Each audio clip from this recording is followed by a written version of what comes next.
Esta tarde, hermanos, vamos a buscar en nuestras Biblias Segundo de Reyes 4, del 1 al 7. Segundo de Reyes 4, del 1 al 7, el primer tema de este capítulo.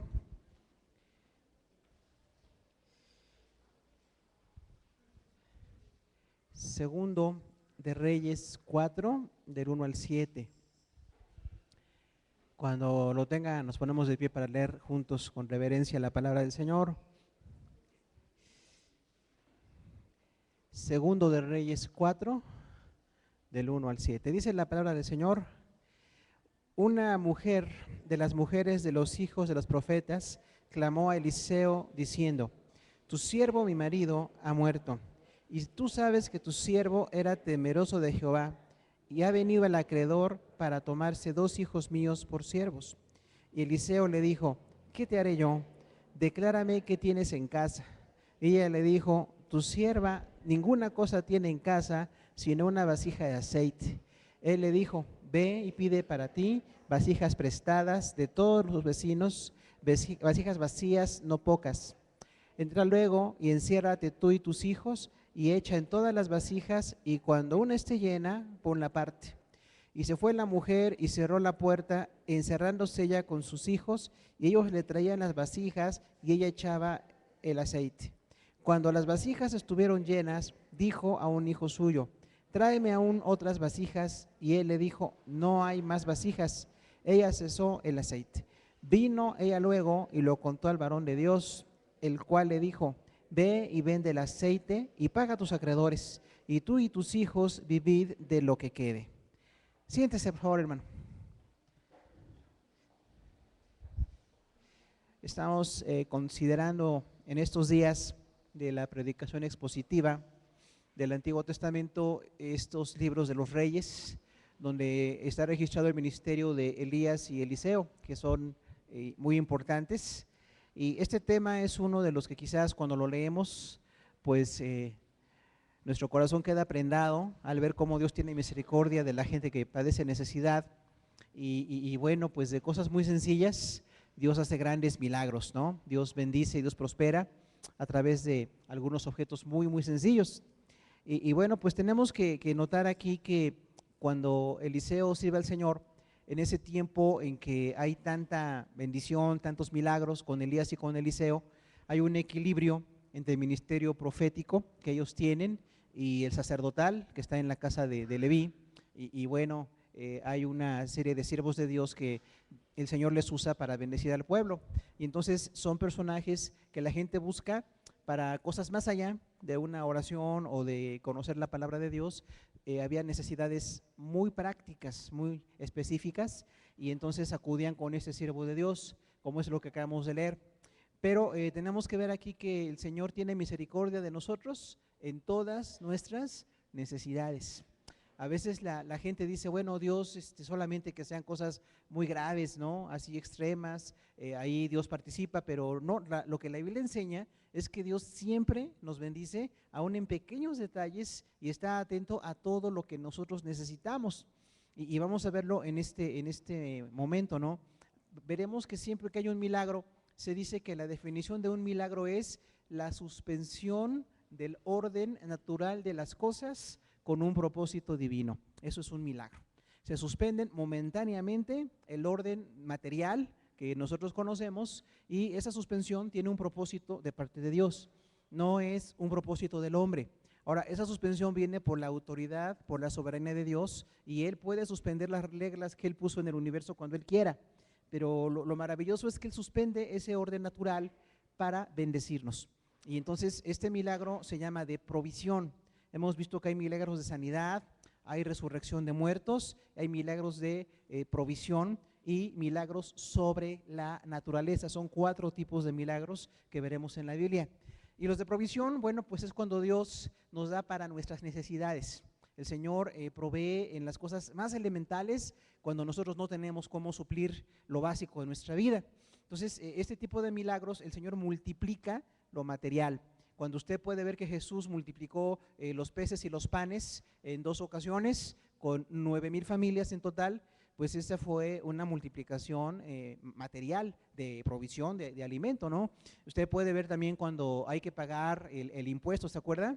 Que le dice Pedro, ahí están los que cobran el impuesto para el gobierno, ¿y qué hacemos? Y Jesús le dijo, tienes que pescar, y cuando saques el pez encontrarás un estatero, que era una moneda fuerte para pagar el impuesto de Pedro y el de Jesús. ¿Qué enseña esto, no?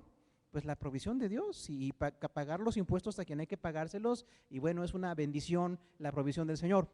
Y seguramente muchos de nosotros tendríamos testimonio de cómo Dios ha multiplicado en nuestra casa nuestra despensa. Ha multiplicado el alimento para nuestros hijos, ha multiplicado los recursos para alguna necesidad que tengamos, y de verdad hay que estar atentos a esa bendición que el Señor tiene para multiplicar las cosas materiales. Entonces eso se llama un milagro de provisión. Y vamos a ver este milagro de provisión con Eliseo, algunas enseñanzas respecto a los milagros. Vamos a hablar de dos circunstancias que rodean a los milagros, dos circunstancias relacionadas con los milagros. La primera circunstancia se llama necesidad. Y bueno, la necesidad está en 2 de Reyes 4, versículos 1 y 2. Y allí vemos que se plantea que hay una mujer que lo ha perdido todo y que no tiene prácticamente nada, y bueno, hay una situación de emergencia. Dice ahí que el versículo 1, una mujer de las mujeres de los hijos de los profetas clamó a Eliseo diciendo, tu siervo, mi marido, ha muerto, y tú sabes que tu siervo era temeroso de Jehová. Entonces aquí vemos que la gente de fe también tiene pérdidas, ¿no? No todo es prosperidad, no todo es provisión. No sabemos por qué murió este profeta, este varón de los profetas, pero dejó a una viuda y dejó varios hijos. Entonces la viudez era una necesidad urgente en los tiempos bíblicos. Para nosotros no parece nada raro que una mujer trabaje. Hoy que tenemos la idea ya y la necesidad de que el hombre y la mujer trabajemos fuera de casa para mantener nuestro hogar, y después trabajamos los dos dentro de casa. Bueno, algunos hombres luego no trabajan dentro de casa y ese es el problema, ¿no? Pero debemos trabajar fuera y dentro de casa. Pero en los tiempos bíblicos en que estamos hablando aquí, las mujeres no se veía bien que una viuda trabajara. Era algo social. No es que Dios lo hizo, sino la sociedad lo veía mal. Y decían, una mujer si se queda viuda, alguien debe ayudarla, algún familiar, alguna persona, algún hijo ya adulto, alguien debe ayudarla, pero no se ve bien que una viuda trabaje, y no había forma de conseguir trabajo. Era algo cultural. Igual que nosotros hoy tenemos muchas cosas culturales que son inoperantes, pero que las seguimos reproduciendo porque las hemos aprendido, ¿no? Entonces, esta mujer quedó en una crisis muy fuerte. Su marido, de los siervos de los hombres de los profetas, murió. Entonces, esa viudez es una grande necesidad. No sé cuántas mujeres tengamos hoy viudas, ¿verdad? Pero realmente sí es perder la persona con la que compartimos la vida. Se dice que es la pérdida más grande que hay. Cuando muere el esposo o la esposa, es el duelo más grande que puede haber, porque realmente pues es con quien compartimos la vida, ¿no? Entonces ella se quedó sola, ya no tenía a este hombre que era un profeta, que servía a Dios, que estaba dando testimonio de Dios, y que bueno, por lo que él hacía, Dios les proveía lo económico para su casa. Pero además de esto, dice que era temeroso de Jehová. Es decir, el que nosotros seamos gente que teme a Dios o gente reverente con Dios es una bendición. Dios nos da la salvación, nos sostiene, pero no garantiza que evitemos problemas. Como hoy se predica mucho en algunas iglesias, que no va a haber problemas y que declaremos y que decretemos y que cancelemos, lo cual es metafísica, no es evangelio. Entonces, no es cierto. Una persona fiel puede morir. ¿Será cierto que un hombre de Dios puede morir joven? Sí, si Dios en su plan lo tiene, y enfermedades y necesidades y accidentes, se puede morir. Nadie tiene por qué preguntarle a Dios, ¿por qué lo permitiste? ¿Por qué se enfermó? ¿Por qué se murió? Porque es la voluntad de Dios. Claro que podemos orar y siempre estaremos intercediendo para que la persona no muera, pero cuando llega a suceder, alguien fiel, joven, puede morir y no hay problema. Esto es parte de la vida. Y no garantiza la palabra que porque seamos temerosos de Dios vamos a llegar a ser ancianos, ¿no? Quienes han llegado no saben qué regalo tan grande, aunque también ese regalo tiene complicaciones, pero es una bendición. Sin embargo, no todos llegaremos a la vejez y menos con calidad de vida, ¿no? Qué bueno los que lo tengan. Pero esta mujer pierde a su esposo, un grupo de hijos pierden al papá y parece que se quedan pues a la deriva. Dice allí entonces, el versículo 1 mismo, y ha venido el acreedor para tomarse 2 hijos míos por siervos. La ley decía que las personas tenían que pagar sus deudas. ¿Usted entiende esto? Es ley de Dios que todos paguemos nuestras deudas. Hemos llegado a un punto de cinismo donde la gente no paga sus deudas. Hemos escuchado algunas iglesias que dicen, vamos a orar por cancelación de deudas. Es una cosa cínica. ¿Cómo que cancelación de deudas? Tengo yo que trabajar y tengo que reorganizarme, como veré enseguida, para pagar mis deudas. Porque no puedo estar diciendo, ay, Señor, que milagrosamente me perdone mi deuda a la persona y me diga, ya no me debes nada. No, la deuda está allí y la deuda es una cosa responsable, ¿no?, que uno tiene que ver. Ahora, esta mujer en su viudez, seguramente si su esposo sostenía la casa a través de su ministerio, bueno, se acabó el ingreso único que había y hay que comer y hay que vestir y hay muchos gastos y se empezó a endeudar, empezó a pedir prestado. Ahora, pedir prestado es algo que la palabra de Dios reprueba, porque realmente si voy a poderlo pagar es una bendición, pero si no voy a poderlo pagar es una maldición. ¿Cuánta gente tiene su tarjeta sobregirada y debe de aquí y debe allá y debe hasta lo que todavía no existe, ¿no? Porque así vive. Y esa es una cosa que tenemos que evitar, hermano. Claro que la mujer está sola, es viuda y Dios la va a bendecir, pero veremos el propósito de Dios con las deudas, ¿no? A muchos de nosotros las deudas nos preocupan, nos quitan el sueño, pero tenemos que aprender mejor a no tener deudas. Es mejor no tener cosas que tener deudas, ¿no? Porque hay gente que tiene muchas cosas, pero las debe todas. Ya deben hasta la quincena que le van a pagar, ¿no? Decimos, ya la debo toda y me la dan y nada más reparto. Algo está mal, tenemos que reorganizar, todos tenemos gastos, pero tenemos que aprender a pagar nuestras deudas. Y la ley decía que cuando la gente debía dinero, tenía que pagar esa deuda. Y si no pagaba con dinero, le podían embargar algo de sus bienes. Y si no le podían embargar sus bienes, entonces esclavizaban a algunos de sus familiares. La ley judía decía que la esclavitud debía durar 7 años, algo que los judíos nunca aplicaron realmente, pero si una persona estaba endeudadísima, entonces se dedicaba a ser esclavo de otra persona. Ya no ganaba dinero, tenía que estar haciendo lo que tuvieran que hacer, pero iba de esa manera pagando su deuda con el acreedor. Y dice aquí entonces que esta mujer viuda no solamente tiene la tragedia del esposo que se murió, sino que el acreedor, la gente a la que le debe dinero, viene y dice, como tú me debes mucho dinero, voy a tomar a 2 hijos tuyos como esclavos. Eso era trágico, ¿no? Porque muchas veces no eran los 7 años de esclavitud, sino que la persona que se llevaba el esclavo nunca lo regresaba. Y decía, este es mi esclavo. Y la esclavitud sigue sucediendo, ya sabemos, bajo muchas modalidades hoy, nunca se ha dejado de haber esclavitud, lamentablemente. Entonces, es una tragedia para ella y dice, bueno, me llevan 2 hijos, no dice cuántos más tenía, pero dice, si se los llevan a mis hijos, ¿qué va a pasar? Los voy a perder, los van a poner a trabajar, van a sufrir muchas cosas. Y ahí vemos a veces nosotros, hermano, que los padres traemos tragedias a nuestros hijos. Una mala administración, una mala forma de trabajar o de no trabajar trae consecuencias en nuestra casa. Los que somos papás y mamás, es nuestra obligación proveer para nuestra casa. Dice la palabra, el que no provee para su casa es ¿qué? Peor que un incrédulo. O sea, si yo soy muy cristiano, pero no doy el gasto en mi casa, o si usted es muy cristiana y anda en las cosas de Dios, pero no trabaja y en su casa hay deudas, hay un problema ahí de fe, porque estamos malentendiendo la fe. Entonces, las deudas se tienen que pagar. Dice allí entonces el versículo 2, Eliseo le dijo, ¿qué te haré yo? Declárame qué tienes en casa. Algo que tenemos que entender los que servimos a Dios, la gloria le pertenece al Señor. No somos nosotros, es el Señor. Aún los grandes evangelistas, las grandes iglesias que hoy vemos muy bendecidas, la gloria es de Dios, porque Él es el que hace las cosas. Usted puede ver a un Eliseo que ya Dios le usó en milagros, es el hombre más usado en milagros del Antiguo Testamento. Es un buen modelo de discípulo, un gran profeta.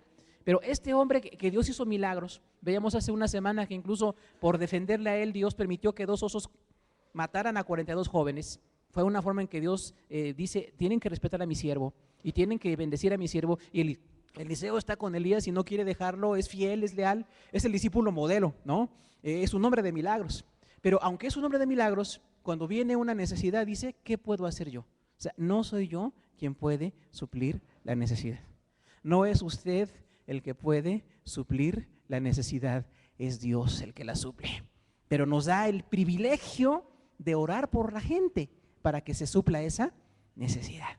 Por eso cuando Dios nos usa, hermanos, nunca hay que jactarnos. Hay gente que se ha vuelto muy soberbia por su ministerio, ¿no? Dice, Dios me usa mucho y mira cuántos milagros, qué iglesia tan grande y mira cuántos ministerios, y se empiezan a jactar cuando no nos podemos jactar de nada porque todo procede del Señor. Si Él salva a la gente, si Él sana, si Él hace una obra, es Él el que la hace. Nosotros tenemos que predicar, tenemos que evangelizar, tenemos que ir a los hospitales, tenemos que integrarnos más a la iglesia, servir mucho en las congregaciones. Ese es nuestro trabajo, pero el que hace las grandes obras es el Señor. Es Él el que nos usa. Entonces, todos debemos ser usados por Dios. No importa que usted se sienta indigno, que usted tenga poco tiempo en el evangelio, que no entienda muchas cosas, Dios quiere usarle porque ese es su propósito. Y Eliseo era tan usado, pero cuando ve la necesidad de una mujer viuda y que están los 2 hijos por ser llevados como esclavos, dice, yo no puedo hacer nada, ¿qué te haré yo? Pero lo que sí podemos hacer es orar por la gente. Orar por la gente y enseñarle los principios de la palabra de Dios, eso es algo muy valioso. Y dice, y ella le dijo, tu sierva no tiene en casa nada salvo una vasija con aceite. Y hermano, es ahí donde vienen los grandes milagros. Los milagros de Dios no se dan con objetos costosos, no se dan con objetos aparatosos o impresionantes, se da con objetos muy sencillos, muy sencillos. La vara de Moisés y de Aarón no era más que eso, una varita de pastor. Y con esa varita Dios hizo 10 plagas y milagros y abrió el mar y todo eso, porque el poder es de Dios. Y así usted puede ir viendo que cada uno de los siervos de Dios que se usó algún objeto, no eran objetos sofisticados, eran objetos muy sencillos. ¿Qué tienes en tu casa? Aunque la mujer estaba muy pobre, tenía una vasija con un poco de aceite. Trasladándolo a nuestro contexto, tendría un poco para hacer de comer. Para los judíos el aceite y el trigo era lo más elemental, porque molían el trigo, lo mezclaban con aceite y hacían panes o tortas. Entonces era lo más elemental para hacer de comer, ¿no? ¿Qué tienes en tu casa? Ah, un poco de frijoles y unas tortillas, ¿no? Podría ser para algunos. ¿Alguien tiene frijoles en su casa o tortillas en su casa? Mire, todos, ¿no? Hasta los que decimos que no tenemos nada, la tortilla no falta, ¿no? Porque donde no hay tortilla no hay mexicano. Entonces sí dice uno, bueno, tengo esto que es muy poquito, no vale nada, pero eso que tengo es lo que Dios va a usar para bendecirme. ¿Cómo dirigió Dios Eliseo? Porque siempre tenemos algo. Un principio que vemos aquí, hermano, cuando Dios hace milagros, siempre nos compromete para alabarlo. No podemos ser receptores egoístas. Hay gente que dice que Dios me sane, que Dios me dé, que Dios me multiplique y no se quiere comprometer con Dios. Eso es tremendo, es hedonista. O sea, el principio de buscar el placer sin comprometerme con Dios. Que Dios me dé el trabajo, Dios me dé esto, que Dios me dé aquello y yo sigo viviendo como yo quiera y no voy a las cosas de Dios.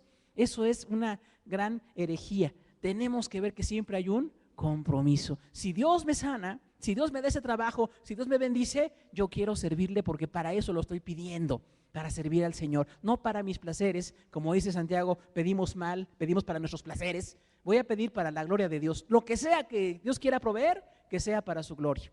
Y algo muy importante, hermano, que nadie diga que no tiene que darle a Dios. Es un principio que tenemos aprendido de la idea de las limosnas. Dios no es limosnero, no nos pide ahí lo poquito que saquemos de el rincón más escondido de nuestro monedero. Dios dice, ¿qué tienes? ¿Usted le puede dar a Dios todo lo que tiene hoy? Solamente los creyentes fieles le pueden dar a Dios todo lo que tienen hoy. No lo que trae en la bolsa, todo lo que usted tiene. Los que tienen un vehículo, ¿se lo den a Dios o no? Nadie dijo amén, ni modo. ¿Su casa se la den a Dios? Sí, Señor, lo que tú quieras, mi casa, mi coche, lo que yo tenga, mi dinero, mis muebles. Hay gente que lo ha hecho, hermano, hay gente que lo ha hecho de verdad. ¿Y sabe qué? Es la gente que Dios honra, es la gente a la que Dios bendice. Porque esta mujer no dijo, Eliseo, ay, pues no tienes nada, a ver cómo le haces. ¿Qué tienes en tu casa? De lo que tú tienes, Dios va a multiplicar, pero lo tienes que poner en las manos del Señor. No para ti sola. Si la mujer viuda hubiera dicho, este aceitito es lo último que tengo para comer, voy a conseguir un poco de trigo y hago unas tortas, como hizo otra mujer, y dijo, y luego nos dejaremos morir, porque eso lo hizo otra mujer también en los ministerios de Elías y Eliseo. No hizo eso. ¿Qué tienes en tu casa? Un poco de aceite. Y de ese aceite es que viene la bendición. Aquí tenemos que aprender algunos principios muy importantes. El principio número 1, lo más importante para Dios es la familia. Fíjese, antes que el templo, la iglesia, el ministerio, todo esto, está la familia. Cuando Dios sacó a los judíos en el día de la Pascua, allá los sacó de Egipto, dijo, tomarán el cordero en familias. Y si son muy poquitos en una familia, júntense 2 familias para que consuman un cordero. En la familia es donde se enseña la fe. Mire, no es en el templo. Aquí lo que hacemos es tratar de capacitarnos todos, pero la fe verdadera se enseña en la casa. Allí en la casa, ¿qué tan cristianos somos? ¿Cómo nos movemos en la casa durante la semana? Porque hay cristianos que son esquizofrénicos. Según la psicología, la esquizofrenia se traduce como división de la personalidad.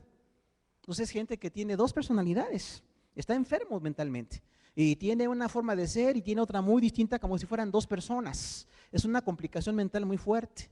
Pero hay creyentes que tienen su esquizofrenia espiritual. ¿Cómo creen que es la esquizofrenia espiritual? Así como usted pensó. El domingo vienen, saludan, traen su Biblia muy lindos y toda la semana son un demonio. Nadie dijo amén, ni modo. Qué bueno que no vivimos de los amenes, ¿no? Pero hermano, hay gente que tiene esa división. Dice, ay, sí, alabo al Señor y vengo, mire, es un problema muy pentecostal. Alabamos mucho al Señor y no nos portamos mal toda la semana. Eso no está bien. Tenemos que unir la personalidad. Es decir, lo que soy aquí ahorita de 10 a 2, soy toda la semana. Y no importa el día que me encuentre, yo tengo que estar alabando a Dios, consagrado, bendiciendo a Dios. Tengo problemas, tengo necesidades, pero Dios está conmigo. Dios es grande y quiero alabar a Dios. Entonces no podemos dividir la situación. Por favor, hermano, usted como papá y mamá es responsable de lo que se pase con sus hijos. Usted es el responsable de sus hijos, no es la iglesia, no es el grupo de jóvenes, no es aquí los que enseñan, no. La iglesia tiene fallas y aciertos, pero es en la casa. Es ahí donde aprendemos las cosas más importantes de la vida. Esta mujer tuvo que enseñarles a sus hijos la fe y fue en su casa. Fíjese algo muy interesante, no fue el profeta por el aceite, ¿se da cuenta? ¿Quién fue? Fue la mujer. A veces uno quiere que el profeta venga y que venga a mi casa, a mi camita y que me pongan la mano y oren por mí. A veces se puede, a veces no, pero el que siempre está es Dios. Sin embargo, la persona en necesidad tiene que activarse. Es un principio que hay que aprender. Los milagros nos activan. No nada más recibo, ya recibí el milagro, gloria a Dios. Yo tengo que activarme. ¿Qué tengo que hacer? Tengo que orar, tengo que ayunar, tengo que trabajar, tengo que administrar, tengo que hacer las cosas bien para la gloria de Dios en el contexto de mi familia. Batalle con sus hijos hoy para que no batalle mañana, hermano. Porque todo el mundo se queja, ay, qué difícil, y no quieren ir a la iglesia, y ellos no están dispuestos, y no se levantan, y no quieren leer. Si no está usted en esta batalla ahorita, el día de mañana va a ser peor. Se apartan de las cosas de Dios. Entonces es muy importante estar en la familia. ¿Y por qué vamos a orar, mamá? Pues porque usted es la mamá. ¿Quién tiene la autoridad? La tiene usted, ¿eh? Noticia, no la tienen ellos, la tiene usted. Porque en el mundo hoy mandan los hijos, ¿no? Lo cual está mal.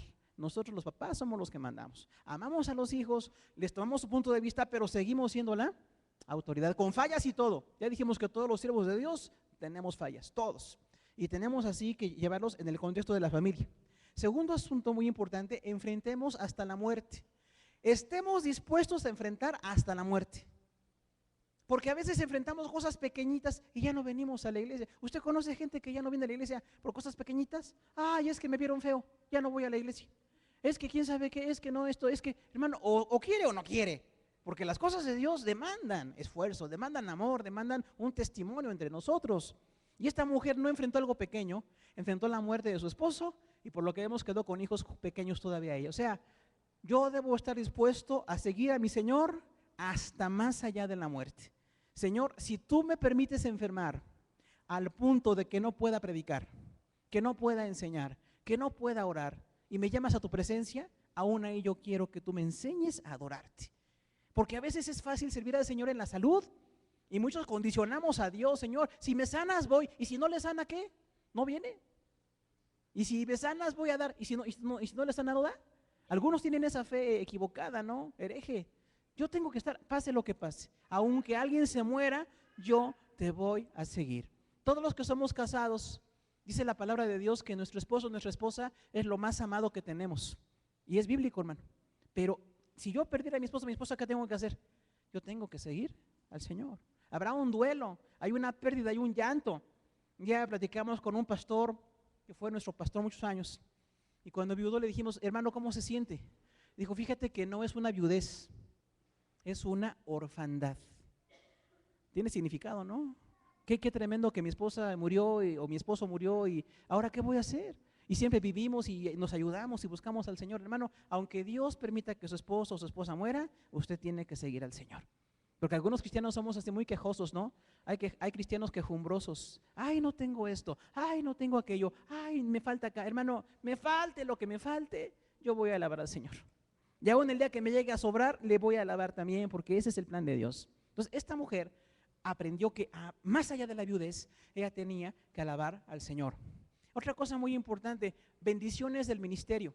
Servir al Señor es el privilegio más grande que podemos tener, hermano. En alguna ocasión escuchamos a un pastor que decía, si Dios te llama a ser su siervo, no desperdicies la oportunidad por cualquier cargo en el mundo. Los cargos en el mundo son importantes porque tienen una función social, pero el cargo en las cosas de Dios es espiritual y tiene trascendencia eterna. Lo que usted hace para Dios es muy importante. Desde evangelizar niños, predicar en un lugar, o cantar, estar dando una clase, predicar. Hagamos lo que hagamos, es un gran privilegio servir al Señor. Esta mujer aprendió que su esposo, dice aquí, su siervo era temeroso de Jehová. O sea, ¿qué testimonio dejó este hombre? Dejó un gran testimonio. Era un profeta, no fue famoso, no fue un Eliseo ni un Elías, pero fue de los profetas. Y entre nosotros no somos famosos ninguno, gracias a Dios, ¿no? Pero en medio de nosotros tiene que haber gente fiel. Hermanos varones, nos toca a nosotros dar ejemplo en nuestra casa. No es la esposa, por enésima vez lo decimos, ¿no? La sociedad ha dejado el cargo en manos de la mamá. El 10 de mayo es fiesta nacional. ¿Y cuándo es el Día del Padre? Ni sabemos cuándo es el Día del Padre, ¿verdad? ¿Usted sabe? Bueno, ya están haciendo, ve cómo tenemos que hacer cuentas, no sabemos. Entonces, si supiéramos, ahí está el problema, ¿no? Los hombres hemos dejado toda la mujer. Hermano, no es la mujer, es el hombre quien tiene que estar al frente. Sin menospreciar a la mujer, somos iguales y somos uno en Cristo, pero no lo dejemos todo en manos de ellas. Y tú háblales, y tú dale testimonio, y tú ve a la iglesia. Hermano, usted tiene que estar allí. No sabe qué enseñanza tan tremenda es para sus hijos verlo a usted, varón, hoy aquí en la iglesia. Porque está usted dejando otras cosas por las cosas de Dios.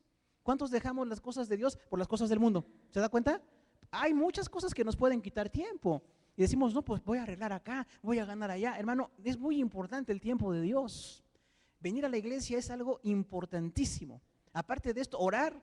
¿Cuántos de nuestros hijos nos ven orar en nuestra casa? ¿Saben que oramos o ni siquiera saben que oramos? ¿No? Dicen, papá, como que cuando oras roncas. Hermano, yo tengo que orar.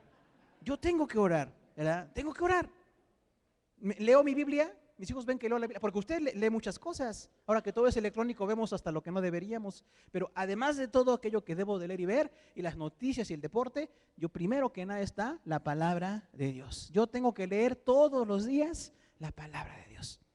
Ir a la reunión es muy importante, no sabe qué tan importante es. Estamos dejando escuela a nuestros hijos para que vengan, para que oren, para que entiendan las cosas de Dios. Este hombre de los profetas dice, era temeroso de Jehová. ¿Cuántos de nosotros somos temerosos de Jehová? No es mensaje del Padre, hermano, pero casi, ¿no? Sin embargo, los varones que estamos aquí, que se diga, usted es temeroso de Dios. Yo voy a las cosas de Dios, tengo temor de fallarle a Dios, me reconcilio con mi esposa por temor de Dios, aconsejo a mis hijos por temor a Dios, ¿verdad? Estoy haciendo todo por temor al Señor. Es importantísimo el papel del hombre, no la mamá ya lo cumple, es amorosa, nos gesta, nos carga, nos alimenta, es preciosa la mamá, pero nosotros los hombres tenemos que recuperar el papel de autoridad. Esta mujer dijo eso de su esposo, tu siervo era temeroso de Jehová. ¿Cuántas de nuestras esposas podrán decir el día que muramos, mi esposo era un hombre que tenía temor de Dios? Ojalá no haya alguna que diga, mi esposo no le tenía temor a Dios, porque está terrible, ¿no? Sí hay hombres que no tienen temor a Dios, por supuesto, pero este hombre era un hombre temeroso de Jehová. Entonces, varones, recuperemos el lugar. Sin desplazar a la mujer, estamos juntos, pero tenemos que estar con los hijos enseñando y dando testimonio. Otra cosa muy importante es la funcionalidad del clamor. ¿Qué tan importante es clamar? Un creyente tiene que clamar a Dios siempre. Y clamar es pedir con intensidad. Clamar no es una petición sencilla, Señor, ay, se murió mi esposo, me están quitando 2 hijos, Señor, a ver qué haces tú, Señor. No, dice que ella tuvo un clamor, ahora clamó al profeta. Entonces nosotros le clamamos a Dios, no al profeta, no, pero el profeta representaba a Dios. Y la mujer dice, está el acreedor, se lleva a 2 de mis hijos, no tengo más que un poquito de aceite, ¿qué voy a hacer? Y le dice Eliseo, varón de Dios, tu siervo mi marido ha muerto y tú sabes que tu siervo era temeroso de Jehová, pero hay acreedores que vienen a quitarme a 2 de mis hijos y esta es una angustia tremenda. Entonces, clame a Dios siempre, hermano. En medio de la vorágine en la que vivimos hoy, transporte, violencia, distancias, todo lo que hoy vivimos, no pierda la oportunidad de clamar a Dios. Señor, aquí está mi causa, aquí estoy delante de ti. Te pido que me transformes, que proveas, que bendigas a mis hijos, que sanes a esta persona, que bendigas mi trabajo. Señor, Señor, hay que estar clamando a Dios. Por supuesto hay que trabajar, pero antes de trabajar hay que clamar al Señor. Las dos cosas tienen que ir de la mano, ¿no? No nada más trabajar, no nada más clamar, van de la mano. Pero esta mujer clamó y dijo: varón de Dios, ¿qué puedes hacer? Entonces, hermano, es muy importante clamar a Dios. No se canse de pedirle a Dios. A veces nos cansamos, decimos: ay, ya le pedí a Dios tantas veces y no me ha contestado, o me contestó que no, o me contestó que me espere. Entonces, ¿qué va a pasar? Usted siga clamando. No hay de otra, hay que seguir clamando hasta que Dios nos dé ese milagro o nos dé la conformidad de saber que nos dijo que no, o de saber que nos dijo que hay que esperar y vivimos conformes. Le pasó a Ana, heroína de la fe, mamá de Samuel, ¿se acuerda? Cuando ella le pedía a Dios: Señor, no tengo un hijo, y la otra esposa de mi esposo, que no debe pasar nunca, ¿no? Pero pasa, tiene muchos hijos, y lloró y clamó hasta que estaban pensando Elí que estaba ebria, y cuando ella clamó a Dios, dice, y ya estuvo contenta, ¿verdad que sí? Después de clamar estamos contentos. Si clamó a Dios, siga haciéndolo y esté contento, porque tenemos que pedirle al Señor. No deje de clamar, no deje de orar. Hay muchos cristianos hoy que solamente somos de poquitas horas a la semana ir a la reunión o medio leer la Biblia, y necesitamos más de esto de lo que usted se imagina. Si oráramos más, si ayunáramos más, si leyéramos más la palabra de Dios, si clamáramos más, seguramente las cosas serían diferentes, ¿no? Hay que hacerlo con más intensidad. El clamor es muy importante. Y como decíamos, la fidelidad, hermanos, es algo que da ejemplo a nuestros hijos. Usted como papá y como mamá tiene el privilegio de darle ejemplo a sus hijos. La cuestión es: ¿qué tipo de ejemplo estoy dejando a mis hijos? Lamentablemente hay papás y mamás que han dejado un mal ejemplo, ¿verdad que sí? Desgraciadamente. Hay papás y mamás desleales a las cosas de Dios, inconstantes, incrédulos, papás y mamás que destruyen a sus hijos. Es una situación espantosa, pero Dios dice: tú tienes que darle ejemplo a tus hijos. Me sienta como me sienta, voy a ir a la casa de Dios. Si hay un compromiso, primero voy a las cosas de Dios y luego voy al otro compromiso. Si hay luchas con mis hijos que ya no quieren ir a la iglesia, sigo orando, sigo batallando, pero estoy orando por ellos, les estoy dando un ejemplo. Leo la palabra de Dios todos los días, oro todos los días, sirvo a Dios todos los días. Tenemos que aprender esto. Hay una frase en la historia que también se aplica a la fe. Y cuando se habla en la historia de los grandes momentos, algunos momentos de nuestro país, en la historia de México, que hubo revolución o que hubo la solución de un conflicto social, algunos decían: qué bueno que veamos una realización social hoy. Alguien decía: es que estamos parados sobre hombros de gigantes. ¿Qué quiere decir eso? O sea, los hombres y mujeres en la historia que nos antecedieron nos dejaron una herencia. Lucharon por libertad social, lucharon por la igualdad de la mujer, lucharon por trabajadores. Por lo que hayan luchado, es algo que están dejando un legado. Y hermano, espiritualmente nosotros también tenemos que dejar un legado. Yo le quiero decir una observación personal. Muchos de los grandes siervos de Dios del día de hoy son hijos de gente creyente. Fíjese, pocos son aquellos que son primera generación. Grandes hombres de Dios del día de hoy que tienen un gran ministerio y empezaron ellos con Cristo. Casi todos hubo una mamá fiel a Dios, o un papá fiel a Dios, o hasta abuelos fieles a Dios. Y esto hace que nos paremos sobre hombros de gigantes. Yo estoy aquí porque mi papá me enseñó las cosas de Dios. Sería bueno que eso pasara en nuestra vida, ¿no? O estoy aquí porque mi mamá fue una mujer de oración. Que pasara lo que pasara, ella iba a la iglesia y oraba, y pasara lo que pasara, ella seguía adelante. Usted tiene ese llamado como papá o como mamá. ¿Cuántos incluso son abuelos, no? Todos conocemos abuelos que por su fidelidad a Dios, los hijos y los nietos han sido bendecidos. Dice la palabra de Dios esto: hay gente fiel a Dios, que Dios provee para ellos, para sus hijos, para sus nietos y hasta para la cuarta generación. ¿Será cierto o no será cierto? Sí. Yo puedo ver gente que administró, que trabajó mucho, por eso hay que tener reverencia.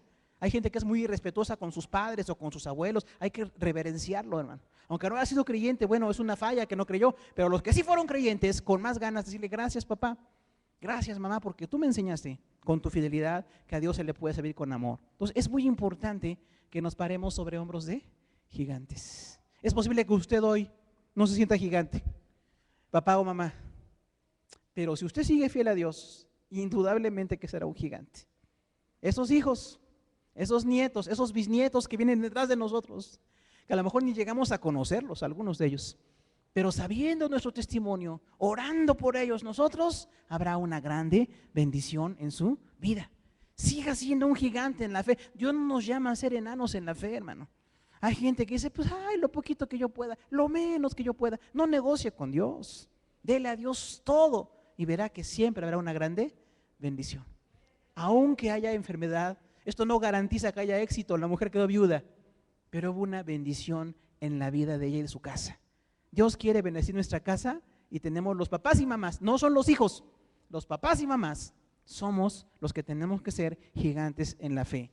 No sé si usted no tenga papás o hijos, pero aún en su familia, donde usted esté, usted puede ser una mujer o un hombre ejemplar y que sea pues el modelo para que los hijos sigan adelante. La fidelidad es muy importante. Los hombres de Dios, las mujeres de Dios son fieles, pero Dios es mucho más fiel que ellos, por supuesto, ¿no? Nunca diremos: yo soy más fiel a Dios que Él a mí. Yo le he sido fiel al Señor y Él me está fallando y Él no me cumple. Hermano, no sé el trato que Él tiene con nosotros. A veces la enfermedad dura mucho tiempo, la falta de dinero, los problemas con los hijos dura mucho tiempo, pero si usted sigue fiel a Dios, en algún momento verá la bendición. Dios nos forja en el crisol de las pruebas. Recuerde que el oro se va depurando con fuego. Muchos de nosotros estamos pasando pruebas de fuego, no una semana ni dos, algunos llevamos años en pruebas de fuego, pero algo quiere Dios, nos está formando, nos está acrisolando para que lleguemos a ser mejores de lo que somos hoy. Entonces, hermano querido, qué importante que este profeta dejó un ejemplo a su esposa. La esposa dijo: tu siervo era temeroso de Jehová. Y además de la esposa y el esposo, los hijos sabían que su papá fue temeroso de Dios, pero no tenían para comer ese día. Llega a pasar. Sin embargo, estamos en las manos del Dios santo y perfecto. Un asunto que hay que manejar aquí, hermano, es el manejo de deudas. Mire, a veces uno no ve que sea espiritual esto, pero es muy espiritual. Ya dijimos, no es espiritual venir al templo. La palabra proskuneo, griega, adoración, quiere decir postrarse, pero no es en el templo. Recuerde, adoración no son cantos lentos, es una pseudoteología. No tiene nada que ver la lentitud de los cantos con la adoración y la alabanza, no tiene nada que ver. Pero algunos ministros de alabanza y gente que lo pondera así, pues nos hace creer que es así. No, no es así. Los cantos pueden ser lentos o pueden ser rápidos, pero lo que es adoración es mi vida rendida a Dios. ¿Cómo soy yo como esposo? Eso es mi adoración a Dios. ¿Cómo soy en mi trabajo? Eso es mi adoración a Dios. ¿Cómo me porto en la calle? Esa es mi adoración a Dios. ¿Cómo soy con mis hijos? Esa es mi adoración a Dios. Y lo más importante, ¿cómo manejo mis deudas? Mire, no lo decimos por nadie, porque recuerde que la palabra es para todos. Pero cuando alguien se endeuda, el principio es que está gastando más de lo que gana. Siempre. Esta mujer viuda estaba gastando más de lo que percibía, porque ya no percibía nada. Su esposo murió, pero siguió gastando, pidió dinero. Y entonces el pedir dinero, hermano, nos endeuda con la gente. Dice la palabra: si tú le pides dinero a alguien, te estás enlazando a él, porque le vas a deber, y el día que venga te va a embargar tu casa o tus bienes o lo que sea. En ese tiempo se embargaba hasta las gentes, ¿no? Hoy simbólicamente se embarga a la gente. Cada que usted está pagando intereses y cosas así, en vez de comprar algo propio, está pagándole a otro. Dese cuenta a cuánto aumenta la deuda cuando estamos pagando intereses, ¿no? Que es un tema de economía muy interesante. Pero entonces dice la palabra que no caigamos en deudas. Hermano, no se endeude con esa facilidad, de verdad. Hay gente que con mucha facilidad, préstame para esto y préstame para aquello, y le deben a todo mundo, hermano. Y eso está mal, es un mal testimonio delante de Dios. Qué triste sería que digamos, voy a evangelizar a alguien y me digan, usted es cristiano, como fulano de tal que le debe a todo mundo. Y digamos, no, pues no lo conozco, ¿verdad? Va a otra iglesia, diremos, ¿no? Pero si va a esta, nos va a dar un infarto ahí, hermano. Entonces, si no tengo, debo reducir mis gastos. Es posible que no tengamos la casa en el fraccionamiento donde vivíamos, o es posible que tengamos que vender unos muebles, es posible que ya no comamos todos los días tan rico como estamos acostumbrados, es posible que ya no vayamos a escuelas de paga. Todo eso que es secundario, que es suntuario, dicen los que saben, no debo de estar gastando en eso hasta que tenga para pagarlo. Y si ya tengo una deuda, hay que hacer un plan de pagos con la persona a la que le debo dinero. Ahí hemos hablado mucho de mi suegro, ¿no? Gran testimonio que él tiene allá en Zacatecas, debiendo 2 millones de pesos. La deuda subió a casi 5 millones. La negoció con Bancomer y no lo podían creer porque la gente no negocia. Se declaran en bancarrota y ya. Y él fue a negociar, dijo, yo quiero pagar. Dijo, no, no pague, mire, déjese embargar y a ver cómo le hacemos. Hay riesgos de cárcel, ¿no? Cuando uno debe dinero lo meten a la cárcel. Y hermano, es muy importante por eso. Ahora, lo que pasó con mi suegro no fue causa de él, era una cuestión de la empresa y de evaluaciones y otras cosas que se dieron. Pero cuando quiso pagar, aún los de banco se quedaron sorprendidos y dijeron, pues ¿cómo que quiere pagar? Pues tengo una propiedad, pues venda la propiedad. Y él había dejado hasta su casa donde vivía con su esposa, la vació, ya no vivían en su casa. Y los que estábamos ahí, como su familia, sufre uno, ¿no? Con ellos, y dice, ay Señor, ¿qué va a pasar con él? ¿Qué vamos a hacer? Y ya cuando el banco se da cuenta de que vendió todo, dice, ¿qué pasa? Ya vendió su propiedad, ya la vendió. Le regresaron las escrituras a su casa. Dijeron, esto ya no lo debe. Ya con lo que usted pagó, acabó la deuda. ¿Es un ejemplo? Sí. No porque sean familiares, sino por el modelo. Yo tengo que ir a pagarle al que le debo. No voy a pagarle en una semana o en 2 a lo mejor, pero por lo menos en el año le pago, ¿no? ¿Qué tal si le dijera, oiga, cada mes le voy a dar un poquito? ¿Cuántos de los que estamos aquí hoy con deuda ya hubiéramos acabado si pagáramos un poquito cada mes? ¿Se podría o no se podría? Claro que sí. Entonces hay un tema que se llama sanidad financiera. Usted lo conoce, lo dan en muchas iglesias, sanidad financiera. Sanidad financiera es que ya no tenga yo deudas, porque la deuda acaba con mi patrimonio, acaba con mi salud y no es una manera en que Dios me va a bendecir. Entonces esta viuda tenía muchas razones para estar pobre, pero Dios le enseñó que tenía que salir de las deudas. Y vamos a verlo más a fondo en el segundo punto. La segunda circunstancia relacionada con milagros se llama provisión. La primera fue necesidad, la segunda es provisión, y es la única que tenemos hoy. Segundo de Reyes 4, del 3 al 7. ¿Cómo es la provisión? Dice el versículo 3, él le dijo, ve, pide para ti vasijas prestadas de todos tus vecinos, vasijas vacías, no pocas. Ya dijimos, ¿qué usa Dios? Lo que tengo. No voy a tener que ir a endeudarme más, porque hay gente que hace eso, se endeuda acá para pagar acá, y crece la deuda. ¿Qué tienes? Pues lo que tengo. Nada más que no vendió la vasija ni vendió el aceite de momento. Le dijo el profeta, ¿qué tienes? Una vasija con un poquito de aceite. Ya dijimos, es lo último para el día, para morirse de hambre. Eso se llama pobreza extrema. Muchos de nosotros venimos de un contexto de pobreza extrema. Y es por muchas circunstancias, pero Dios no quiere que nos quedemos ahí. Quiere que cambiemos la forma de administrar, también el darle a Dios, el comprometerme con la obra de Dios, me bendice. Y muchos decimos, no doy en la iglesia hasta que tenga, es al revés, no tengo porque no doy. Y la palabra de Dios señala que hay que estar fiel con las cosas de Dios. Y dice, entonces ve y pide vasijas. Ya sabe usted las vasijas, ¿no? Algo muy sencillo. Dice, había una hambre en ese momento en todo el país. Todo el mundo en su casa a lo mejor tenía poquita comida, como esta viuda, pero todos tenían vasijas, ¿no? ¿Cuántos tenían trastes en su casa? Hay unos que tienen hasta trastes finos, ¿no? En su casa y su jarra de su abuelita, que no sé qué, de la revolución, y bueno, los que se rieron saben. Entonces, ¿qué tienes? Una vasija. Con esa vasija, pero consíguete, ¿cuántas vasijas? Muchas. ¿Qué quiere decir eso? Expectativa. Dios es abundante para dar. Hermano, Dios no da poquito. Los que damos poquito somos nosotros, ¿no? Por eso quitamos la frase, te damos un poquito de lo que nos das. ¿Cómo que un poquito? Te doy lo que corresponde. Si te doy poquito, soy un pichicato de primera y no hay bendición ahí. Te voy a dar lo que es para tu obra, pero es lo que tú me das. Entonces esta mujer de su vasija, le dice el profeta, tráete muchas vasijas. Como ya dijimos, las respuestas de Dios a veces parecen irracionales, ¿no? Dice la mujer, ¿para qué pido vasijas? Si lo que no tengo es comida. y tengo una deuda tan grande que ya 2 de mis hijos van a ser esclavizados. ¿Para qué quiero llenar mi casa de vasijas? Ya dijimos, la palabra de Dios siempre se tiene que obedecer. Aunque usted no lo entienda, obedezca. Cuando ya uno es espiritual, uno va entendiendo. Cuando uno crece espiritualmente en Cristo, ya va entendiendo muchas cosas. Ya entendí por qué. Pero cuando uno empieza, no entiende gran cosa. Y le dice, consíguete muchas vasijas. Ahora, ¿cuántas vasijas consiguió? Todas. No sabemos cuánta gente eran sus vecinos, pero trajo vasijas de todos sus vecinos. Imagínense a la mujer de sus hijos, oiga vecino, ¿me presta sus vasijas? ¿Cuántas vasijas tiene? Pues no sé, 1, 2 o 3, pues préstemelas. ¿Por cuánto tiempo? Pues vamos a ver cuánto tiempo, ¿no? Pero se llevó todas las vasijas ahí en su casa llena de vasijas. Parecía que esto no pasaba nada. ¿Cómo una casa llena de vasijas? ¿Para qué quieres un montón de vasijas? Bueno, Dios tiene sus órdenes, ¿no? Eso es desarrollar la fe. Ahora, cuando viene con esas vasijas, decimos, hay que sembrar por la abundancia de Dios. Dios no siempre nos va a dar así en esa abundancia, pero siempre nosotros tenemos que sembrar esperando que en algún momento Dios nos dé esa abundancia que necesitamos. Y ya que se llenó su casa, así dice, llenó su casa de vasijas, ¿no? Imagínense a los hijos también, mamá, ¿para qué quieres traer vasijas? Por eso a sus hijos no les conteste siempre lo que le pregunten. Usted vaya y pida porque Dios lo ordenó. ¿Para qué quieres vasijas?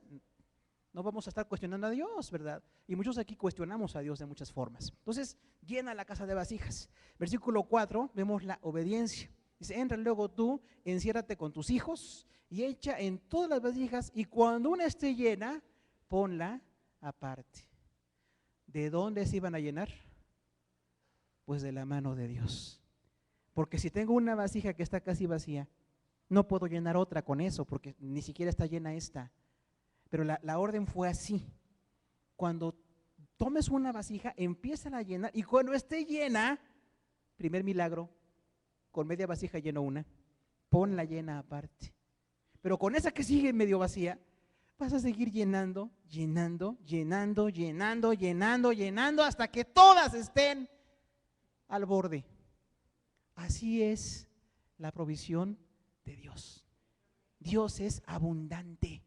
Dios es maravilloso, pero tenemos que creerle. El milagro dedica tiempo, dedica trabajo. No nada más se quedó ella esperando que el aceite fluyera de la piedra, ¿no? En esta ocasión no fue así. Fluyó de la misma vasija, ¿no? Y cuando esté llenas, ponlas aparte. Ella no se dio cuenta de la provisión, pero ya dijimos, se está multiplicando algo material. Se multiplicó algo básico como el aceite de oliva, y con ese aceite de oliva, todas las vasijas en la casa quedaron llenas. Y la vasijita seguía medio llena de todos modos. ¿Quién es el que multiplica? Dios, hermano. ¿Se da cuenta? Confíe en Dios. Dele a Dios su carga económica, su carga personal, su carga familiar, todo lo que a usted le angustia, porque todos tenemos angustias, pero las dejamos en las manos del Dios Todopoderoso. Algo que también vemos aquí es la obediencia. ¿Se da cuenta? La mujer no dijo, ay profeta, ¿cómo voy a llenar una vasija con media vasija llena? No la voy a llenar. Principio de la física, ¿no? No puedo tener un espacio lleno si está medio vacío el otro. No se puede. ¿Cuántos somos así, no? Nuestra mente está ahí trabajando y dudando de Dios y no se va a poder y no creo. Hermano, crea, si hoy estamos aquí es porque Dios multiplicó vasijas en nuestra vida. Porque Dios sanó, bendijo, protegió, proveyó, porque Dios es bueno. Claro que usted tiene que trabajar, usted tiene que administrar, usted tiene que estudiar, usted tiene que hacer las cosas, pero Dios multiplica por su pura misericordia. Ahora, algo muy bonito aquí, versículo 5. Se fue la mujer, cerró la puerta y encerrándose ella y sus hijos, y ellos le traían las vasijas y ella echaba el aceite. Aquí tenemos la provisión en la familia. No fue en la iglesia, fue en la familia. Bueno, no fue en el templo judío, fue en la casa de ella. ¿Sabe qué es importantísimo lo que pasa en nuestra puerta? Cuando usted cierra la puerta de su casa, es muy importante. ¿Cómo nos ven nuestros hijos? ¿Qué testimonio les damos? ¿Cómo nos portamos dentro de la casa? Esperamos que no seamos así como inconversos dentro de casa y nada más llegamos al templo, ¿no? Como decimos, el kilómetro sagrado. ¿Sabe qué es el kilómetro sagrado? Pues de aquí, del templo a 1 kilómetro. Va uno llegando a 1 kilómetro y le cambia la carita. Ya viene enojado y peleando y ¡ay, gloria a Dios! ¿Eh? Chamacos, ¿por qué no se apuran? Y por ustedes llego tarde. Y, hermanos, ¿cómo están? Dios les bendiga, hermana, qué gusto. Estamos gozosísimos aquí. Ese es el kilómetro santo. Bueno, algunos tienen nada más metros santos, ¿no?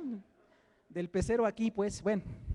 los más elegantes del Mexibus. Bueno, entonces, hermano querido, no es que seamos diferentes. Dentro de casa, nuestros hijos nos tienen que ver cómo Dios multiplica lo que nos da. Con lo poquito que usted gana, Dios sostiene su casa, ¿o no? Así es. Con eso poquito que yo gano, está mi despensa llena, o mis hijos comen, o les pago para que vayan a la escuela. A veces hasta tenemos unos gustos por la misericordia de Dios, a veces no tenemos para nada, pero en medio de todo alabamos a Dios. Pero decimos, a los hijos hay que enseñarles la abundancia y también la escasez, ¿no? Cuando dice Filipenses 4:13, todo lo puedo en Cristo que me fortalece, no se refiere a otra cosa que dinero. Porque uno aplica lo que quiere, pero no se aplica lo que quiere, se aplica el dinero. Dice Pablo, sé tener abundancia y sé tener escasez. Todo lo puedo en Cristo que me fortalece.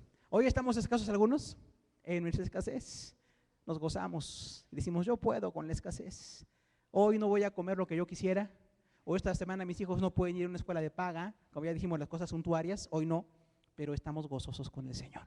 Ahora, cuando sí tengo abundancia, porque Dios nos prospera cuando Él quiere, hay trabajo, hay estudio de por medio, hay esfuerzo de por medio. Y cuando Dios me multiplica, también hoy tenemos para hacerlo. Hoy sí podemos hacerlo. Y nuestros hijos tienen que aprender la escasez y la abundancia. Eso es muy importante. Entonces, esta mujer empezó a enseñarle a sus hijos, cerró su puerta y dijo, el profeta me dijo que todas las vasijas que están aquí se van a ir llenando. No sé cómo, porque el que sabe los milagros es Dios. Y empezó a tomar su vasija medio vacía y empezó a llenar otra vasija. Se llenó la vasija segunda y la primera seguía medio llena. Y así siguió con la segunda, y no sé cuántas son, no dice la Biblia, no hay que inventar, nunca inventemos. No sabemos cuántas, pero eran muchas. Pues esas muchas quedaron llenas todas por la misericordia de Dios. Ahí en su casa, usted es el maestro de la fe, hermano y hermana. Y si alguien es papá o mamá solo, no importa, usted es el modelo de fe, es el mismo caso. ¿Cómo manejo la deuda? ¿Cómo manejo la escasez? ¿Cómo manejo el problema? Que nuestros hijos no nos escuchen maldecir nunca, porque hay escasez. Porque hay creyentes muy entregados a Dios, pero muy maldicientes. Y qué terrible que no proveyó. Mira nosotros que tenemos años en la iglesia, ¿y por qué no hay en la casa? ¿Qué aprende el hijo? A renegar. Y se les da fácil, ¿eh? Lo malo se aprende fácilmente. Pero ¿qué tal si tenemos fe y empezamos a llenar las vasijas con nuestra vasija medio vacía o medio llena? Y decimos, Dios va a multiplicar de lo que hoy tenemos. Yo creo que aquí todos tenemos testimonio, hermano, de cómo Dios multiplica lo que nos da. Yo creo que todas las preciosas amas de casa que están aquí, hermanas, no se quedan cortas. Con lo poquito que les dan de gasto, no es peyorativo, es real. Con lo poquito que les dan de gasto, ustedes toda la semana tienen comida en su casa. Y administran, y salen, y van, y compran. Es un milagro de Dios. Muchos hombres que con lo poquito que ganamos, hermano, ahí se cubren los gastos, pues gracias a Dios, ¿no? Quisiéramos a lo mejor ahorrar o prepararnos para el retiro, lo cual es muy sabio, es otro tema, pero a veces no tenemos ni para eso. Sin embargo, por lo menos lo básico siempre viene de la mano de Dios. ¿Qué le enseña usted a sus hijos en su casa? Por eso cuando oramos, decimos, Señor, gracias por los alimentos que tú nos das. Porque sí, trabajamos, administramos, usted como mujer cocina, hay muchas cosas atrás, pero el que está proveyendo todo eso es el Señor. Y le decimos, gracias por lo que tú estás haciendo. Ahora, por eso decimos, se encerró con sus hijos, o sea, en mi casa es muy importante lo que yo hago. ¿Cómo habla usted como mamá de Dios en su casa? Es muy importante. Algo tremendo. ¿Cómo habla usted de los demás en su casa? Es más impactante también, porque si hablo mal de los demás, ¿qué aprenden mis hijos? Pues hipocresía. Vamos a la iglesia, gloria a Dios, pero ay, esta hermana me cae rete mal, este hermano, mira fulano cómo hizo, mira perengano, cómo, es terrible. Es horrible que a veces de nuestra boca salen cosas espantosas y dice la palabra, no es posible que sea eso, ¿no? Y también de la escasez, hoy no hay para que todos comamos pan. Pero ya decíamos, no, pues por suerte, saber quién saca la suerte de comer pan de dulce hoy, ¿no? Y los demás, pues puro bolillo. Bueno, lo que usted quiera. Pero realmente, hermano, a veces sí hay escasez y sin embargo, viva la escasez con gozo. Un cristiano firme vive la escasez con gozo. Gloria a Dios porque sí, estoy trabajando, estoy administrando y aún así hay escasez, no sé qué pasa, pero yo sigo administrando y me gozo en el Señor. Y cuando tenga abundancia, no se haga presuntuoso, porque hay quienes dicen, yo tengo mucho y me vengo allá y voy acá. No, hermano, tampoco, es por la misericordia de Dios, pero siempre será porque hay una provisión. Ahora, eso es muy importante porque también la mujer involucró a sus hijos. Un principio aquí muy importante: involucre a sus hijos en las cosas de Dios. Qué trascendental será que los pongamos a orar por los alimentos, ¿no? Por lo menos. Qué bueno que oremos, porque algunos ni oran. Cada quien llega como por turnos, ¿no? Llegan como en el restaurante público, cada quien llega y ya oraste, ya oré. Pues que se esperen tantito, por el amor de Dios, ¿no? Vamos a juntos darle gracias a Dios para que, bueno, el alimento que nos está dando el Señor, gracias a Dios porque nos lo da, ¿no? Porque algunos parecen oficinistas, llegan y comen y se van, como las aves, pican y se van. Entonces, vamos a orar. Espero que nadie se sienta muy criticado por eso, ¿no? Pero es mejor orar que no orar juntos, por supuesto. Y esta mujer le enseñó a sus hijos, al empezar a multiplicar esto, y los involucró. Póngalos a leer la Biblia, lo que hace la Biblia, lea con ellos todos los días, con sus hijos la palabra de Dios, ore con ellos todos los días. No le hace que ya vivan 3 metros, siga orando por ellos. Porque uno dice, es que ya está grande. No, que grande, grande está Dios. Ore por sus hijos todos los días y aconséjelos y amonéstelos y llámelos, y verá que aunque a veces no quieren, después Dios quebranta su corazón y hay una bendición en ellos. Entonces, hay que involucrarlos, ¿ya? Incluso en las cosas de Dios. Vamos a la iglesia todos juntos. Ay, que no, somos una familia. Y así como nos vamos a divertir juntos, también vamos a las cosas de Dios juntos, ¿no? Somos una familia y estamos integrados. Esta mujer integró a sus hijos. Tráiganme las vasijas, pidan vasijas, pónganlas aquí y fíjense, vamos a ver cómo el aceite va a multiplicarse. Qué gran lección de estos hijos, que su papá fue fiel a Dios y su mamá creyó a Dios y estaban viendo cómo se multiplicó. ¿Qué fue lo que sucedió? Que después de esa escasez que tenían, viene la abundancia. Después de la escasez, si somos fieles a Dios, viene la abundancia. Ahora, viene algo muy importante también aquí. Las vasijas se llenaron y traían el aceite. Dice el versículo 6, cuando estuvieron todas llenas, le dijo un hijo suyo, tráeme aún otras vasijas. Y él le dijo, no hay más vasijas. Entonces cesó el aceite. ¿Dios es preciso o no? Sí, hermano. Claro, ahora la mujer pensó en mucho, ¿no? ¿Qué tal si dijera, hay nada más 3 vasijas, me da mucha flojera ir a pedir vasijas? Hay gente que le da flojera hasta la flojera, ¿no? Entonces, no, pues vete y trae las vasijas y ve y trae, y va a ver, son muchas, ni modo, qué bueno. Y ella tuvo esa fe abundante y empezó a llenarse allí. A veces conforme a nuestra fe, Dios nos bendice, ¿no? Poquito, bueno, pues poquito. ¿Qué tal si pedimos mucho? ¿Podrá Dios darnos mucho? Yo creo que sí. Y esta mujer tan pobre tuvo esa bendición. Ahora, los hijos se dieron cuenta de la provisión de Dios. No es casual que ella diga, a ver, tráigame más vasijas, porque le está enseñando a sus hijos la fe. Dice, si hay más vasijas, se van a seguir llenando. ¿Usted cree que se pueden seguir llenando? Yo creo que sí, porque es Dios quien está actuando. Pero como ya no hay vasijas, ya los vecinos no prestaron más vasijas, dice, bueno, ya están todas. Y ahí cesó el aceite. Ya no se multiplicó. El que tiene el poder es Dios, no la mujer, ni el profeta. El poder lo sigue teniendo Dios. Y algo que tenemos aquí que ver muy importante es que hay que ver la provisión con responsabilidad. Provisión con responsabilidad. Un punto importante que vemos aquí también, hay un contacto del profeta Eliseo con esta mujer de los hijos de los profetas. Dice la palabra que cuando ella vio que estaban llenas todas las vasijas, se acabó el milagro, fue y habló con el profeta. ¿Sabe qué es muy importante que hablemos? Es muy importante que hablemos entre nosotros, lo bueno y lo malo, todo hay que hablarlo. Y en este caso ella llega y dice, ¿sabes qué, profeta? Como tú me dijiste, sucedió. Y el profeta le dice, entonces ahora, mujer, vende este aceite, porque nadie tiene aceite, todos están en pobreza, pero eso que tú vas a ganar de todas las vasijas llenas de aceite, paga tu deuda y con lo demás vivan ustedes ahí en tu casa. ¿Aprendemos o no aprendemos un principio? Lo primero que tengo que hacer, ¿qué es? Pagar mi deuda. No le dijo Eliseo, vamos a hacer un mole, le dijo, ve y paga, porque los mexicanos para festejar, qué buenos somos, ¿no? No hay otros como nosotros. Pero hermano, antes que festejar, ve y paga tu deuda. Debía mucho dinero, eran 2 personas que iban a ser esclavizadas. No sé cuánto sería el dinero actual, no dice la Biblia, no inventamos, no sé cuánto. Pero dice, ve y paga lo que tú debes. Es importante que usted pague lo que debe. Aún con bancos, con personas, con quien quiera, vaya y paga lo que debe, porque eso es algo honesto, ¿no? Y la bendición de la provisión es que nos compromete. No sé cuántos cristianos, si hubiéramos estado en el caso de la mujer, se nos multiplica el aceite y nos vamos a Acapulco, ¿no? Los que nos reímos seguramente, ¿no? Decimos, no, pues no tenía, me voy a Acapulco. Y aquel le digo, ay, ¿qué crees que no te puedo pagar? Me voy a Acapulco. Hay gente así, hermano, hay gente así, créame, no le digo quién, pero hay gente así. Sin embargo, lo primero, antes de irte a divertir y irte a disfrutar, ve y paga lo que dé. ¿Por qué? Porque es un rescate. Cuando usted pague sus deudas, Dios le rescata. Ya no está pagando intereses, ya no está con la deuda, ya no está con el problema, ya no que le debe. Hay gente que se esconde, ¿no? Hasta en Cristo. En el nombre del Señor, dile que no estoy, porque me viene a cobrar. Hermano, ¿qué pasó? Vaya y pague. Ya dijimos, haga un plan y Dios provee provisión con responsabilidad.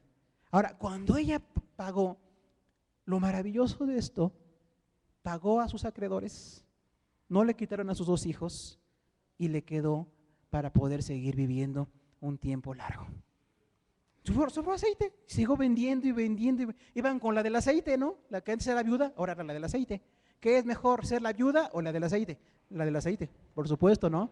Porque entonces hay fe de por medio y provisión de por medio. Usted puede ser la del aceite, ¿no? No sé qué usted venda, pero hay multiplicación allí. Y ella pudo pagar y después vivió con eso. Pague sus deudas, es un principio espiritual. Y el segundo principio, viva de lo que Dios le da. ¿Por qué no nos ponemos de pie en esta hora y decimos, Señor, aquí estamos en tu mano, como familias? Es muy posible que muchos de nosotros hoy estemos como la mujer viuda, con crisis personales, con tragedias como la muerte, y es muy posible que no tengamos más para comer el día de hoy y no tengamos ni para comer mañana, tal vez, ¿no? O no tengamos ya ni para gastos básicos, pero yo quiero decirle, el Señor dice en su palabra que Él va a proveer. ¿Por qué no nos ponemos ahí? Acérquese a su esposo, su esposa, a sus hijos y denle gracias a Dios, hermano. Y díganle, vamos a aprender principios espirituales muy sencillos que están en tu palabra para que seamos familias bendecidas. Dios quiere familias bendecidas. Vamos a unirnos en fe, en oración. Hay una necesidad y hay una provisión. Son las dos cosas. Lo que usted necesite hoy, Dios se lo va a dar. Y si alguien está solo, júntense 2 o 3 familias, así vamos a hacerlo. Vamos a hacernos familias espirituales, ¿no? Aquí, y vamos a decirle, Señor, aquí estoy. Hombres, nuestro trabajo va a ser bendecido. Aunque ganemos poco, Dios va a multiplicar. Y las mujeres en su casa que trabajan y multiplica a Dios ahí en sus casas, algunas también trabajan fuera de su casa, Dios les va a bendecir y les va a multiplicar, pero para que enseñemos principios espirituales y paguemos deudas y no estemos con un acreedor encima. Vamos a orar. Señor, te damos gracias en esta tarde por tu palabra. Qué precioso es, Señor, ver principios tan importantes como la sanidad financiera, que es tan elemental, pero a través del ministerio de un profeta, Señor. Hay una tragedia, una mujer de los hijos de los profetas quedó viuda.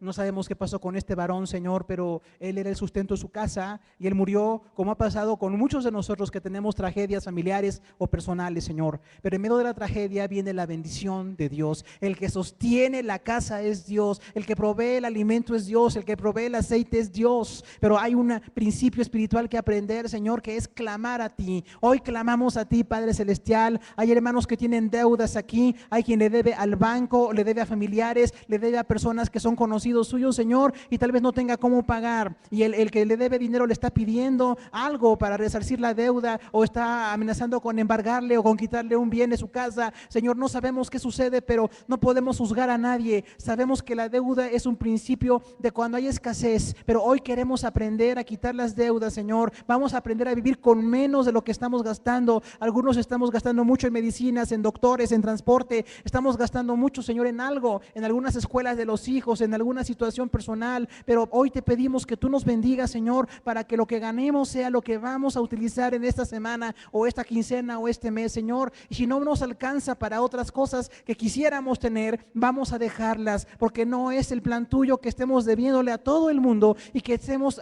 con esa angustia de no pagar, Señor. Hay algunos hermanos aquí que tienen deudas y sí creemos que se pueden pagar a través de tu provisión, de tu bendición, Señor, de que vendamos algunos muebles, vendamos algunos bienes y ajustemos los gastos en la casa, y quienes estamos en casa no desperdiciemos, para que el varón que sostiene la casa o la mujer que sostiene la casa o el matrimonio que la sostiene no sigan con esas deudas, Señor. Hay principios que tenemos que aprender de esta hermosa mujer que quedó viuda, Padre. Algunas aquí también han tenido tragedia de quedar viudas, hombres que han quedado solos, Señor, personas que se han quedado sin un trabajo, Padre, pero en medio de todo el que nos sostiene es Dios. Dios sostiene gente de fe, gente que trabaja, gente que se revoluciona espiritualmente para seguir adelante, Padre.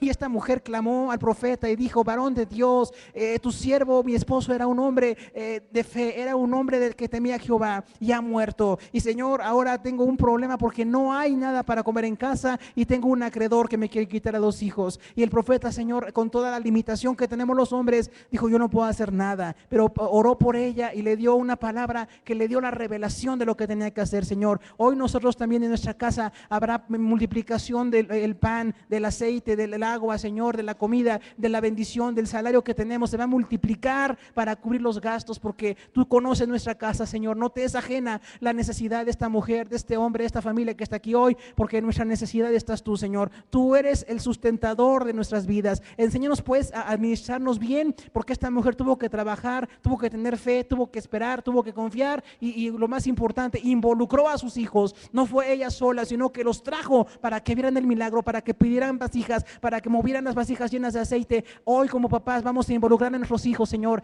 quieran o no quieran estar en las cosas de Dios, los vamos a involucrar, vamos a orar, vamos a impulsarlos para que estén en tu obra, Señor. Y lo más maravilloso de esto es que el que multiplica el aceite eres tú, Señor. Mi hermano, mi hermana que hoy tiene deudas, que hoy tiene problemas económicos, vamos a aprender a saldar nuestras deudas, a ver la provisión económica que tú nos das y a bendecirte, Señor. Y si hoy alguien no tiene deudas y tiene un buen trabajo y un buen salario, es una bendición abundante, Señor, por la cual podemos decir: todo lo puedo en Cristo que me fortalece. Si tengo escasez, voy a aprender a confiar, a administrar, a hacer un plan de pagos para mis deudas. Y si tengo abundancia, voy a aprender a bendecir a Dios y darle las gracias, porque es el que me da la salud y la bendición y me dio la capacidad de generar riqueza. Señor, te alabamos en el nombre de Jesús y te pedimos que cada familia aquí representada tengamos tu bendición. Corrígenos en lo que nos tengas que corregir y fórmanos, Señor, en aquello que tú quieres para tu honra y gloria. Que no haya más deuda en nuestra casa, que no haya más amenazas, que no haya más pérdidas entre nosotros, sino trabajo y bendición, Señor, y buena administración, para que todo se pueda dar de acuerdo a tu provisión, en el nombre de Jesús. Te damos las gracias por tu bondad y te alabamos ahora y siempre. Amén. Dios les bendiga, hermanos. Terminamos. Damos el lugar a la hermana Vero Mendiola, que continúa con la parte de la reunión.